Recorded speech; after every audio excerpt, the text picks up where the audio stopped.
Como vinhamos dizendo nessa sequência do karma e a graça, a situação do karma, dessa linha de pensar e de ver a vida, de que você planta, você recolhe, e coisas nesse nível, é tão forte que, mesmo no meio cristão, ela se torna uma, uma lei que as pessoas aceitam com certa normalidade, sem questionar. Por exemplo, se você lê o livro de Jó, você vai ver que os amigos de Jó, eles eram mentalmente espiritualizados de tal maneira que eles criam na lei do karma. O que é que eles criam? Eles diziam que Jó, para estar doente, ele tinha que ter basicamente feito coisas erradas. Porque um homem que faz coisas certas, ele não pode passar pelo que Jó passava. Entendeu? Aí nesse momento da história deles, eles revelam a sua própria fé e muitos cristãos, lendo isso, às vezes, sem perceber, assimilam esses ensinamentos dos amigos de Jó como sendo um princípio, que na verdade revela o entendimento, a mentalidade dessa realidade que a gente capta ao ver a vida. E a tendência antiga e ainda atual é essa, de que se alguém vai mal, tem. Muita gente diz, isso aí está pagando pelo que fez.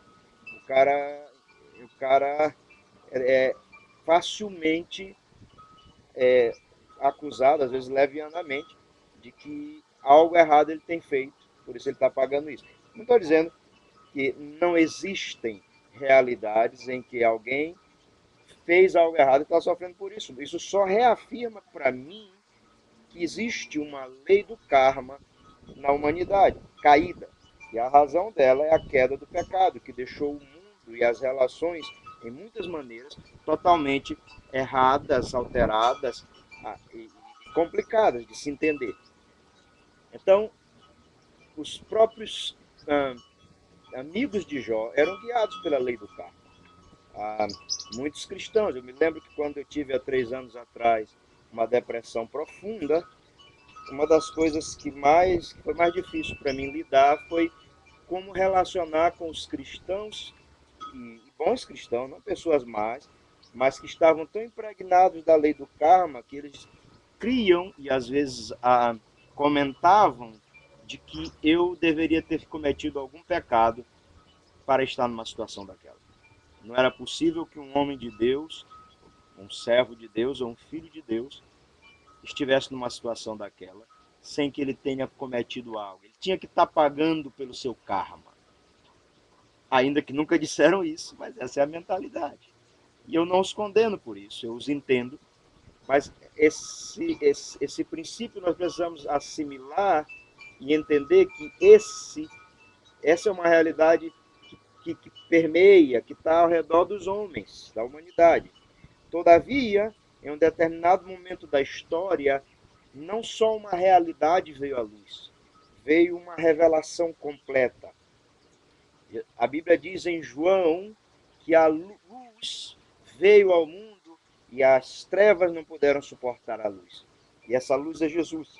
E é totalmente inexplicável o que Jesus prega em relação a tudo que se vê por aí da teoria ou da filosofia do karma, ou da compreensão do karma. Porque Jesus vem com uma mensagem totalmente diferente. A Bíblia diz aqui no Evangelho de João, no capítulo 1, um princípio que só em Jesus nós encontramos. E eu gosto de enfatizar que é só em Jesus, não é no cristianismo. O cristianismo, muitas vezes, tem se afastado de Jesus. Ontem eu falava com um amigo muito inteligente que eu tenho aqui em Trinidad, eu estou tentando evangelizá-lo, e ele dizia para mim uma coisa que é chocante, mas é uma verdade. Ele conhece a Bíblia, e ele disse, bom, se Jesus viesse hoje, ele não seria um cristão. E eu estou muito tendente a crer e concordar com ele, de que realmente nós chamados cristãos, temos às vezes nos desviado tanto de Jesus Cristo, que é a revelação completa de Deus e da verdade da palavra de Deus, de que, lamentavelmente, muitas vezes, cremos exatamente como os pagãos creem. Cremos exatamente como aqueles que não tiveram a revelação completa de Deus creem.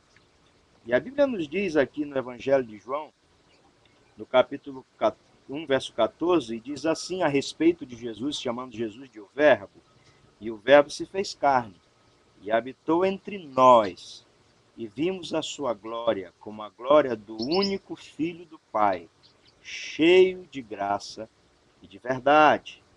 João testificou dele e clamou, dizendo: Este era aquele de quem eu dizia: O que vem depois de mim é antes de mim, porque foi primeiro do que eu. E ele enfatiza: E todos nós recebemos também da sua plenitude e graça sobre graça. Porque a lei foi dada por Moisés, mas a graça e a verdade se manifestaram através de Jesus Cristo. E aqui nós estamos nesse momento histórico onde toda a espiritualidade tem que ser revista, reassimilada. Até os dias de Jesus, tudo se explicava basicamente pela lei do karma e do medo. Agora, em Jesus, aparece uma lei que você não colhe na natureza. Você não vê um leão perdoando um outro leão na hora da fome. Você não vê um leão perdoando um veado, um búfalo, porque ele está com fome, e o pobrezinho do búfalo. Não, essa é a lei do animal. Essa é a lei da vida. Essa lei não existe perdão. Nessa lei não existe favor. Nessa lei do mundo. É isso aí. É a lei do karma, é a lei da queda, é a lei da sobrevivência. Mas agora vem Jesus com uma lei totalmente diferente. Jesus vem agora com um princípio totalmente diferente. E ao invés de pensar como pensavam os amigos de Jó, e vocês lembram que os discípulos estavam com essa mentalidade cheia dessa lei do karma, que uma vez eles viram um cego, e aí esse cego era cego de nascença, e perguntaram a Jesus: Jesus, quem pecou? Os pais dele ou ele, para que ele esteja cego? Jesus disse: nem ele, nem seus pais. Mas isso é para que a glória de Deus se manifeste. Também outra vez, Jesus chegou num lugar onde ele havia confrontado um grupo, e aí ele pergunta aos discípulos: vocês creem que aqueles cidadãos que a torre de Siloé caiu sobre eles são mais pecadores do que vocês? Eu vos digo, se não vos arrependerdes, vocês terão pior juízo que eles. Em outras palavras, Jesus está confrontando a mentalidade karmática, porque para eles, estava na mente deles que aquela torre caiu sobre eles, porque eles mereciam. E agora Jesus vem com uma mensagem totalmente diferente e dizendo: ei, existe uma lei além do karma, existe uma lei mais profunda. Essa lei se chama graça. E essa graça e essa verdade só se encontra em mim. Eu sou a verdade, a vida. E se você quiser sair dessa mentalidade, dessa vamos dizer, dessa prisão do karma, por favor, eu quero te oferecer algo diferente. Isso é o que faz de Jesus um ser totalmente diferente dos outros líderes cristãos, com todo respeito, dos outros líderes religiosos, com todo respeito que devemos ter a todos eles. Respeitá-los é um dever. Crer no que eles creem é uma escolha. E pessoalmente, como uma pessoa que segue a Jesus, eu não creio no que a maioria dos líderes religiosos deste mundo crê. Todavia, eu os respeito. E respeito acima de tudo, e creio, e amo, e sou devoto daquele que trouxe uma revelação que ninguém trouxe ao mundo. Que revelação é essa? É de que existe um Deus cheio de graça e de verdade, e que ele quer quebrar essa lei do karma e fazer você entender que mesmo que você não mereça, mesmo que eu não mereça, eu posso encontrar graça, favor e misericórdia pelo seu amor.